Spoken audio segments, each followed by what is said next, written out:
Alright, we've got a request here from Hamlet, and he writes this. I'm pretty sure my uncle and mother worked together to kill my father so they could take over the throne. I'm also pretty sure I'm in danger. I have an idea to trap my uncle by putting on a play that will mimic what I think happened, and it will catch him off guard, and from his reaction I'll know whether he's guilty, and I'll know how to proceed. I can't tell you what my plan is beyond that, but my question is, will it work? So we've got a pretty lofty question here from Hamlet. It's not an easy one to read for, but we'll see what we can do here. We're going to use a narrative technique that involves pulling 3 cards and using their images and meanings to create a picture, a painting of what could happen, sort of a story. I've done something I don't usually do here, which is I've actually split the deck into 3 piles. Normally I don't do that, but this felt like sort of a layered question, and I felt like maybe it could be interesting to have some layers to this one. So the 3 cards don't have specific meanings in terms of normal spreads. What we're going to do here is use 1, 2, 3 to sort of create a narrative flow.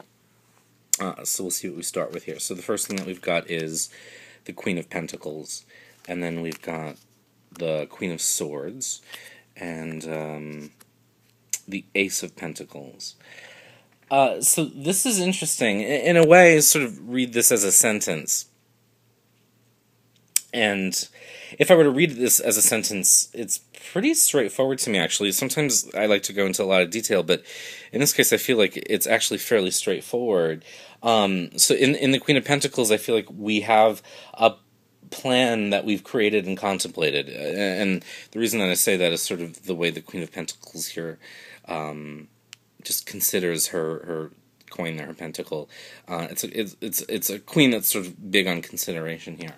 And then in the Queen of Swords, we put that plan into action, because the queen is a little more active, and swords are obviously a little more active.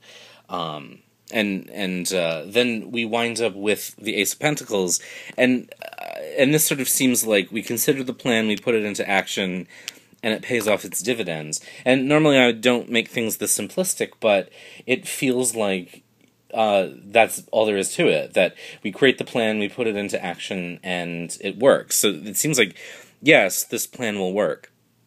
But we're dealing with royalty here, and we're dealing with politics, and that's never all that simple, and it seems like maybe there's more to it. And so what I'm going to do is I'm actually going to pull these, and we're going to put them up here, and we'll sort of keep them in view. But again, I normally don't do this, but I think that this is such an intriguing situation.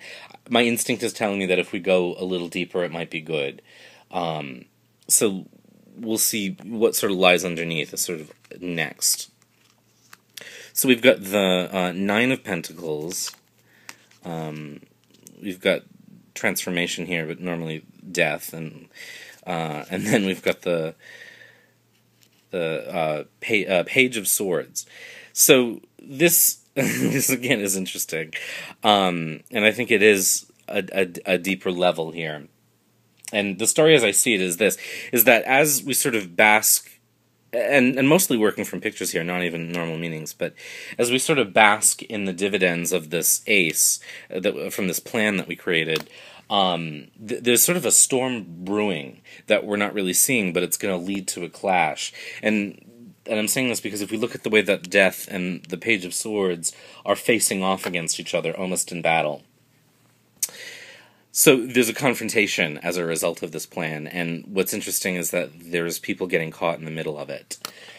And the thing that's interesting too is that we don't have a knight, we don't have a king of swords, we've got a page, and that says that this is someone who's a little immature, not well trained, someone who doesn't know what he's up against. But Death does.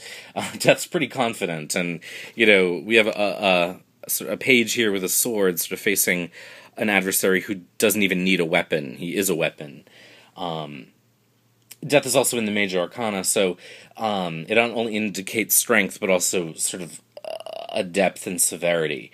So it feels like this is one of those things where we could win the battle and lose the war in this plan.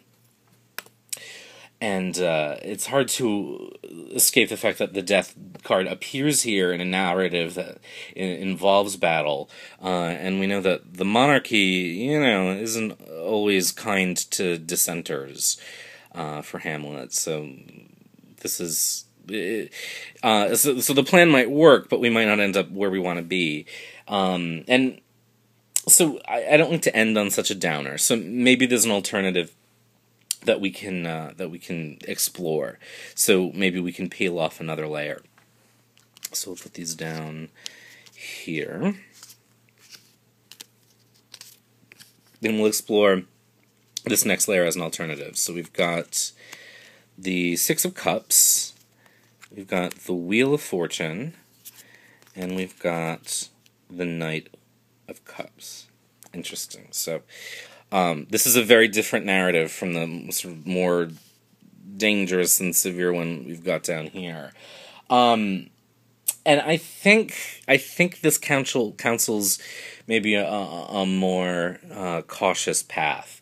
So first, rather than focusing maybe on revenge and intrigue, it might be good to focus instead on memories, and to maybe focus even on times when things were better, when the family was happier, maybe to bathe in nostalgia and to find some positive emotions in there, and just focus on them and live in them rather than let the bitterness of palace intrigue overtake us. So, of course, it's not something easy, and it might seem even a little tepid in this situation, but it's doable.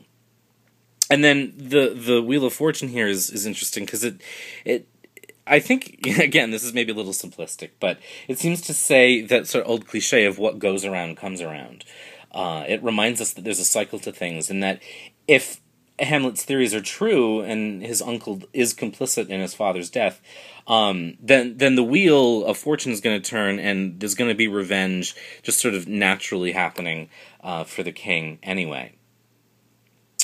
And also for Hamlet, you know what I mean? Hamlet's uncle and his mother are maybe on top now, and Hamlet's on the bottom, but that cycle's going to change. So Hamlet may end up on top too. And if he does, and if he allows sort of the wheel to turn, we wind up with the Knight of Cups here, and that may mean that we're at the beginning, we're in the process of a more emotionally healthy journey at that point. If we allow things to go their course, then maybe Hamlet will discover in himself something more stable, saner even, and as the romantic sort of element of the Knight of Cups is there, he may be able to ride off in the sunset, no matter what happens, a little healthier, a little more stably, and in one piece.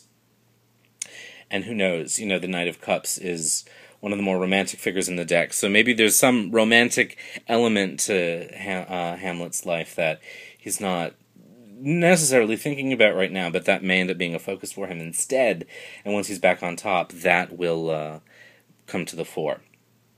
So, those are the three layers. So it looks like if Hamlet follows his plan and he puts it into action, it may actually pay dividends, but while he's sort of basking in the success of that, he could end up in kind of a precarious situation up against an adversary that's a lot more powerful than he thinks, and maybe there's some people that are going to get hurt in the process. But if he tries to take a more emotionally stable path, if maybe he tries to recover the situation a little bit by thinking about more positive memories of his relationships with his family, if he allows fate to work its course, and he waits to come back out on top, he may end up in a more balanced place, a happier, saner, more emotionally stable journey. So that's what we have, I think, here for Hamlet. So hopefully he listens to us and takes the nobler path.